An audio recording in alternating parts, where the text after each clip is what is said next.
And the moral of the story is that actions have consequences, kids. They do? I never would have guessed. I mean, I can't slag it. It is a kid's show, so, of course. Of course. You do have to be pretty heavy-handed with the morals sometimes. Actually, I'm inclined to cut this episode some slack, because I think it was actually pretty decent. There's been a couple episodes that have not been great, but this one was really quite decent, I think. Yeah. Beast Boy was good in it, anyway. This episode is called Forces of Nature. Because it's about Beast Boy and some guys called Thunder and Lightning. Hey! Yes. In this episode, Beast Boy ends up trying to do a wacky prank on Cyborg after he did the same to him, only for the victim of this to end up being Starfire. After failing to apologize, she calls him, and I actually looked up what it was spelled. Yay me.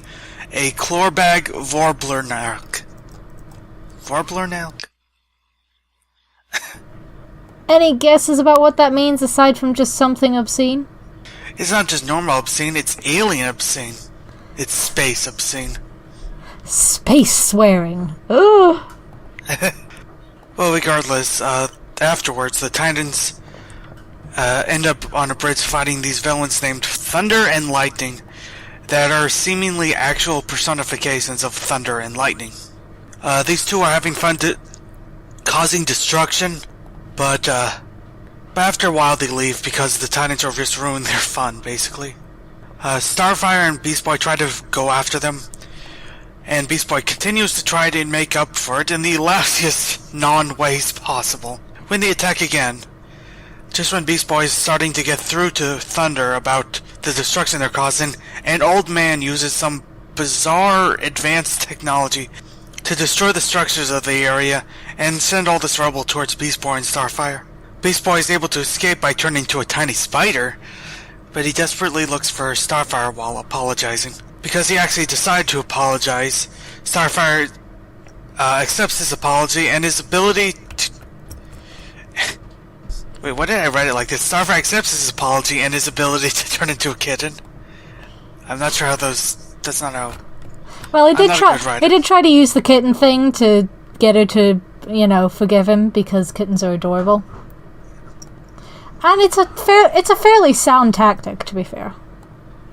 True. And they end up going after trying to find Thunder and Lightning again. Now, meanwhile, the old man tells Thunder and Lightning that they should, just enjoy the power they have and not have to worry so much.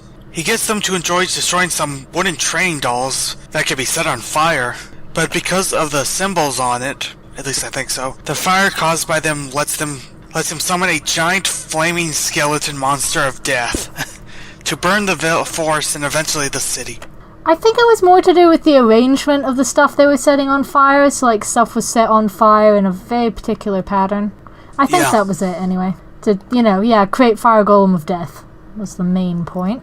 The Titans try to stop this giant beast, with Robin going after the old man specifically. Beast Boy convinces Thunder that this is wrong, and then he ends up convincing Lightning. They combine their powers to summon rain and stop the fire monster, and the fire in general, before they can reach any houses. Robin ends up destroying the old man's face, for it is simply a mask on top of Slade's mask. They then question why Slade wants to destroy the city, and the episode ends there. So I did it was kind of heavy-handed and cheesy, but not as much as some of the previous episodes have been. Yeah, I guess so. Focus on Beast Boy was fun. He's sweet. When he's it just starts off and the kind of annoying, mean-spirited prank that isn't that funny even when it hits the right target, Yeah. That's how I feel about those kind of physical pranks anyway. I've never liked them very much. No. That's literally the first thing I put here. It's just a prank, bro. I know, my first comment is, yay, prank war. Which, I didn't mean to try and sound like the way Raven would say that, but I do enjoy Raven's endless doneness with, everything that is happening. Yes. She has no patience for anything ever. No, I continue to enjoy Raven. And yeah, and Cyborg somehow ninjaing around to... Yeah. I did love he was just like, just right behind them, just Cyborg has just hiding there, just super happy and just curled into a ball. And it's just like, how did you do that? You're a very large guy made of metal. How? No one will ever know.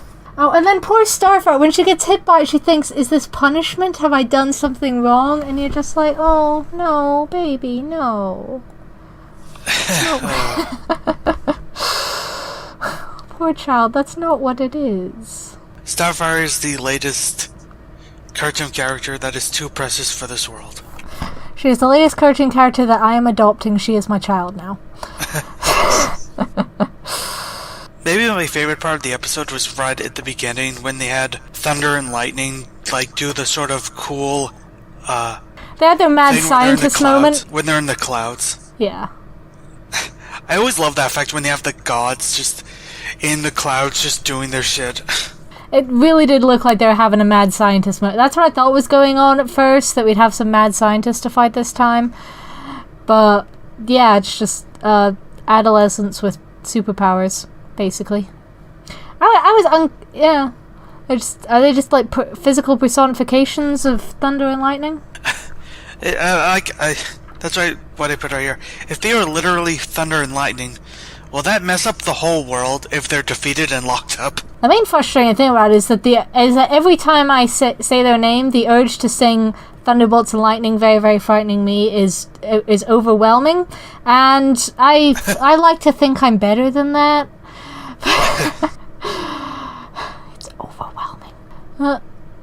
I like their character designs. I like the dynamic that was going on. Is that they're just having a bit of fun. And I like the fact that Beast Boy actually stops and goes, "Why are you doing this? For fun?" I don't think they're having fun. And that actually seems to make them go, "Oh, yeah." I always like characters at least trying to communicate with each other. You know, because I always, like, my least favourite plot is anyone that depends on poor communication between characters. And this is one where characters are actually trying to communicate with each other, and it works. Yeah. So yay for that. Also, my main note about when the Titans start to fight is that I enjoy the fact that Starfire still comes off as the big gun, even if Cyborg has a big gun. Yes. The first fight had a few things I liked. I liked that Thunder had pretty much was riding the flying Nimbus from Dragon Ball. That was amusing to me. That was pretty. Really going for the obscure series of reference, aren't guys? I am probably the only person here who doesn't get that because I never watched Dragon Ball. Like, I'm the only person on the entire planet. But never mind. Though the best part is that at one point, Beast Boy attacked by turning to a panda and trying to hug him to death. It works. I mean, it might work if you're actually, pretending to be a panda. Instead of being an actual panda who are too lazy to even breed, just pretending to be a panda, they're that big, it's gotta be effective. And yeah, at another point he turns into a grizzly bear, because that is a pretty good thing to turn into if you want to wreck somebody's shit. Yes. I still continue to just really enjoy Beast Boy's powers. I don't know. I'm fond of animals, so yes. Just seeing him turn into different animals and use the different animal powers for different situations is always fun. And yeah, also Raven has some really creative uses of her powers too in this, like to bewitch some trees to fly out of the way of the fire. That's quite clever. Yeah. Yes. After the fight, when Starfire just says, "You are not funny," I just put, "True." She's not wrong. That's just what... Although, at one point, I think I've got a note somewhere, it's like, it's something about when they're fighting the fire golem. He's like, "Don't you know if you're gonna play with fire, you're gonna get burned?" I'm like, okay, earlier he was ragging on their sense of humor. You don't get to do that if you're gonna make puns like that, Robin. You really don't. Yes, I bet Robin, stop the one-liners. Stop the cliche one-liners. Get better one-liners. Yes. I think even Arnold Schwarzenegger had better one-liners than this. He doesn't write his own, though. Robin is a kid trying to come up with one-liners off the cuff. But still. Something I noticed is that Beast Boy as a kitten had, like, didn't actually have kitten arms. He had, like, weird, like, stumps. Like, almost like an insect. It was really weird. Like, what? I think that's just a trait of the art style. Also, kitten arms. They have paws. They have teeny little paws. And right at the end, I was amused that their plan essentially involved how to stop all the fire, destroy all plant life, just destroy it all. Like, all of it, but again, it is, like, not a bad firefighting strategy is to get all the burnables out of the line of fire, you know? Yes, but it does amuse me that the Teen Titans plan involved to just destroy all the plant life they can. Yeah, just wreck everything in reach. Why not? Yes. So long as it works. Yeah. Oh god, I completely forgot. Robin has this major drama queen entrance at the beginning when everyone else is having their petty dumb arguments about the prank, and then thunder and lightning strike and Robin is dramatically silhouetted and we have a problem. It's like, you drama queen. You were probably he was probably standing there watching them argue for like 5 minutes and waiting for some some lightning to strike before he announced his presence. Yes. I can imagine him seeing.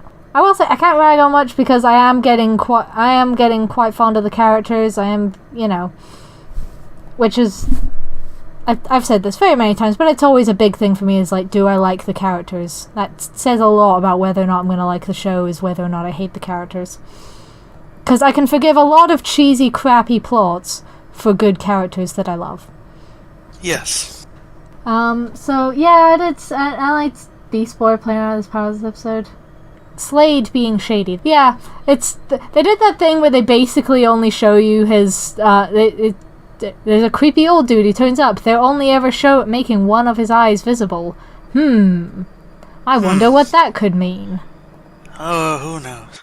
It's like, yeah, and then at the end it turns to be Slade, who Robin does apparently actually know who he is.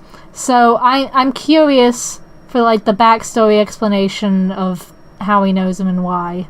And like, is it meant to be that he hates the Titans so much because of what happened in the episode that was supposed to be the first episode, or what? Or is there more backstory reasons? I don't know. I'm genuinely curious to find out, so that's a thing. But yeah, my main notes with the dude is like, is that Slade because he's being a bad influence? Which seems like his kind of thing to do. And yeah, and then he gets I guess if you set things on fire in the right arrangement, you create a fire golem that destroys things. I still think it's the symbols. Like it was some like ancient summoning thing where you need the right symbols in the right places. It was probably some combination of both. Probably. Yeah, it's like I did actually genuinely like Beast Boy in this episode and use of his powers and the way he reached out to these guys to go, hey, what you're doing is not cool, and actually they listened to that. So I would call it a solid 6 out of 10. Sounds about right. So yeah, I'm still wondering if the writing is going to get any less horrifically cheesy anytime soon. But I am bonding emotionally with the characters, so I'm probably stuck now. I'm trapped. Hooray! Yeah. The writing got slightly better towards the end. Thunder asking Lightning, tell me, brother, are we still having fun after they've started fighting, was pretty good. That was sold very well. It wasn't made cheesy. That was quite good. And the Beast Boy and Thunder's whole in the clouds, Simba, remember who you are, whatever was going there. Alright, that was a weird saying. That was weird, but Beast Boy saying gifts don't make you better, just different. And it's how you use them that counts. That's one of those lines that it's cheesy, but you're like, yeah. Yeah.